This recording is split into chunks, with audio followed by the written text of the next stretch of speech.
Space activity में लगातार active हो रहे भारत ने कुछ समय पहले ही चंद्रयान 3 और आदित्य L1 जैसे इक्विपमेंट को स्पेस में भेजकर ये साबित कर दिया है कि अब भारत किसी भी फील्ड में अंतर्राष्ट्रीय देश के रूप में मौजूद महाशक्तियों से कम नहीं है। 23 अगस्त 2023 को हमारा चंद्रयान 3 चांद की साउदर्न पोल पर सफलतापूर्वक लैंडिंग कर चुका है, जो कि अंतरिक्ष इतिहास में एक बहुत ही महत्वपूर्ण घटना है। इस मिशन में प्रज्ञान रोवर और विक्रम लैंडर ने चांद पर पहुंचकर पूरे 21 दिन लगातार अपने शुरुआती कामों को अंजाम दे दिया और उसके बाद उन दोनों को ही हमारे चांद पर स्लीपिंग मोड पर डाल दिया गया था।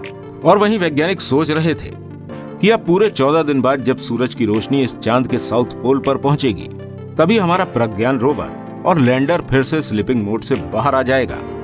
लेकिन अचानक ही कुछ ऐसा हुआ जिसकी वजह से स्लीप मोड पर डाले हुए रोवर और लैंडर अपने आप ही वहां एक्टिव हो गए। तो दोस्तों, क्या हुआ है इन दोनों ही इंडियन स्पेस इक्विपमेंट के साथ जो इस समय हमारे चांद पर पहुंचे हुए हैं, जानने के लिए हमारी इस वीडियो को आखिर तक जरूर देखिएगा। और वीडियो शुरू करने से पहले इस चैनल को सब्सक्राइब जरूर कीजिएगा, जिससे आपको लेटेस्ट अपडेट प्राप्त होते रहे। चांद के साउथ पोल पर पहुंचने वाला सबसे पहला देश हमारा भारत ही है।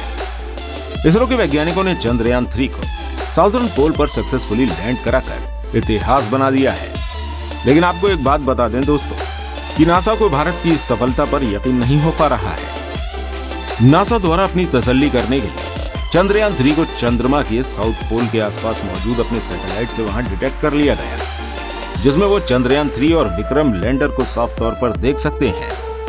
लैंडिंग के बाद चांद के साउदर्न पोल से कई अनदेखे और अनजाने फोटोग्राफ्स रोवर हम तक पहुंचा रहा है।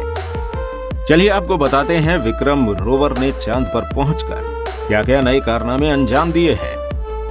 अपनी लैंडिंग के पूरे 4 दिन बाद यानी कि 27 अगस्त को लैंडर में लगे जेस्ट नामक एक उपकरण ने चांद पर मौजूद टेम्परेचर की रीडिंग ली थी। उसके हिसाब से चांद का सरफेस टेम्परेचर 50 डिग्री सेल्सियस था। वहीं केवल 10 सेंटीमीटर की गहराई पर तापमान लेने पर यह तापमान -10 डिग्री सेल्सियस नोट किया गया, जिससे इसरो के वैज्ञानिकों ने जाना कि चांद की सतह बहुत ही ज्यादा गर्म है। वहीं थोड़ी से नीचे की सतह बहुत ही ज्यादा ठंडी पाई गई है। इसरो द्वारा इस समय विक्रम के 2 फोटो भी ट्विटर पर शेयर कर दिए गए हैं, जिसमें प्रज्ञान रोवर एक बड़े गड्ढे, जिसे हम चांद के क्रेटर्स कहते हैं, उनमें गिरते गिरते बचा है। रोवर ने इस गड्ढे को 3 मीटर की दूरी से ही डिटेक्ट कर लिया। इसके बाद प्रज्ञान रोवर ने अपने रास्ते को बदल लिया था। आप इन फोटोज में प्रज्ञान रोवर के चंद्रमा पर बन रहे पहियों के निशानों से ये देख सकते हैं। इसके बाद हमारे रोवर ने चांद पर मौजूद सल्फर को रिकॉग्नाइज करके और भी कई तत्वों को ढूंढ निकाला है। प्रज्ञान रोवर में लगे हुए लिप्स नाम के पार्ट ने चांद की सतह के एक छोटे से हिस्से को हाई टेम्परेचर लेजर की मदद से पिघला दिया। फिर इस पिघली हुई सतह के एलिमेंट्स को जांचने पर रोवर ने वहां पर calcium, iron, aluminium, chromium, titanium, manganese, silicon और ऑक्सीजन जैसे तत्वों को खोज लिया है। यहां पाई गई ऑक्सीजन किसी गैस फॉर्म में न होकर और तत्वों के साथ मिली हुई पाई गई है। 31 अगस्त को रोवर में मौजूद इल्सा नाम के पार्ट ने चांद पर आने वाले भूकंप को नोटिस किया और फिर इसरो के वैज्ञानिकों ने विक्रम लैंडर को चांद पर रीलैंडिंग करने का एक्सपेरिमेंट भी कर लिया। विक्रम के इंजन को दोबारा से स्टार्ट करने के बाद लगभग 40 सेंटीमीटर ऊंचाई पर उठाकर दोबारा से लैंड करा दिया गया। इस जंप टेस्ट के बाद विक्रम लैंडर को 4 सितंबर के दिन सुबह 8 बजे के टाइम पर स्लीप मोड में भेज दिया गया था। यहां तक सभी इसरो वैज्ञानिकों का अनुमान था कि अब विक्रम लैंडर लगभग 14 दिन बाद दोबारा से एक्टिव होकर फिर से चांद पर अपने कामों को अंजाम देगा। लेकिन इससे पहले ही विक्रम लैंडर और प्रज्ञान रोवर ने चांद पर एक अनोखा कारनामा करके दिखा दिया। उन्होंने चांद पर एक अनोखी आवाज को कैप्चर किया।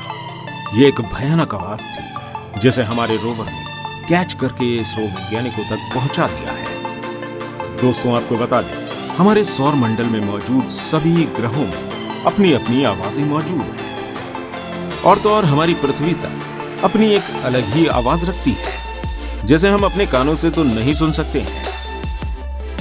तो आइए दोस्तों, इसी बात पर आपको हमारे सौरमंडल में मौजूद अलग अलग ग्रहों की आवाजें सुनाते हैं, जिन्हें सुनकर आप काफी हैरान होंगे, क्योंकि यह आवाज काफी रहस्यमयी और डरावनी भी है। अगर ये आवाज आप हेडफोन के थ्रू सुनेंगे तो आपको इनकी क्वालिटी बहुत ही ज्यादा अच्छी सुनाई देगी। सबसे पहले आपको सुनाते हैं शुक्र ग्रह यानी कि वीनस की आवाज।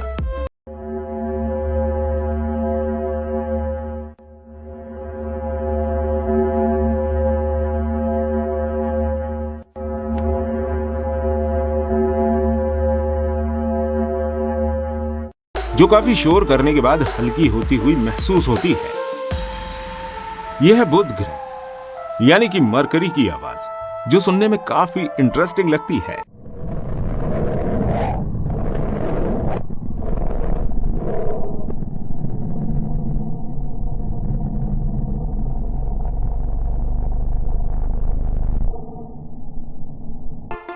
अब आपको मंगल ग्रह यानी कि मार्स का वेव साउंड सुनाते हैं। उसे सुनने के बाद आपको लगेगा कि आप शायद मंगल ग्रह पर ही मौजूद हैं।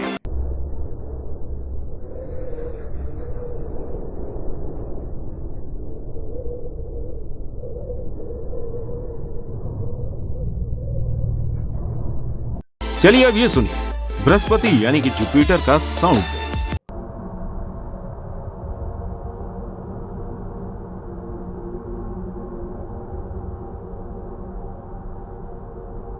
अब हम सभी ग्रहों में सबसे ज्यादा डरावनी आवाज को सुनने जा रहे हैं, जो कि है शनि यानी कि सैटर्न की आवाज।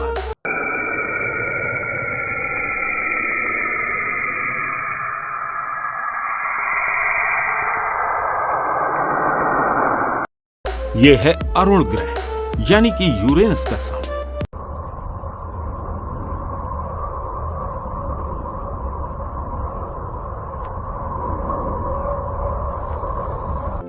अब ये सुनिए वरुण ग्रह यानी कि नेपच्यून की आवाज।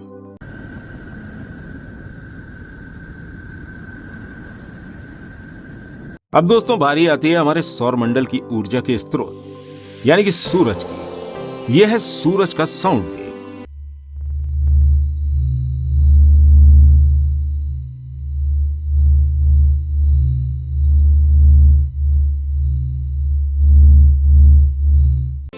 और ये यम ग्रह यानी कि प्लूटो का साउंड वेव है, जो आपको एक म्यूजिक वेव की तरह लगेगा।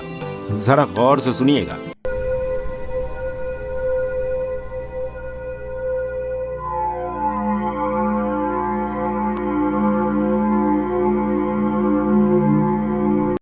अब दोस्तों बारी आती है हमारे नीले ग्रह यानी कि पृथ्वी। पृथ्वी की आवाज को हम पृथ्वी पर रहकर नहीं सुन सकते।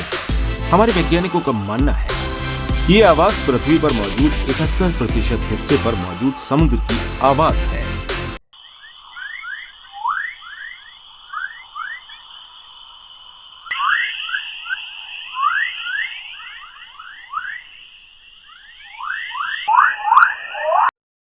और अब बारी आती है ब्रह्मांड यानी कि यूनिवर्स की आवाज, जो सबसे ज्यादा रहस्यमय आवाज मानी जाती है।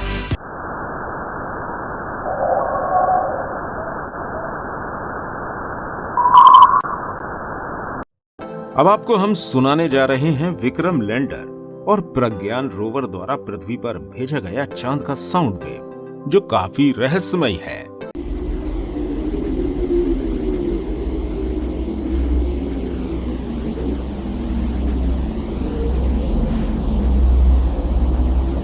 दोस्तों सौरमंडल में मौजूद इन सभी ग्रहों में आपको सबसे ज्यादा रहस्यमय आवाज किस प्लेनेट की है? अब हमें कमेंट करके बताएं। साथ ही वीडियो पसंद आने पर इसे शेयर और लाइक जरूर कीजिएगा। और अगर अभी तक चैनल को सब्सक्राइब नहीं किया है तो चैनल को सब्सक्राइब किए बिना मत जाइए। मिलते हैं आपसे फिर किसी इंटरेस्टिंग वीडियो के साथ। तब तक good bye and take care.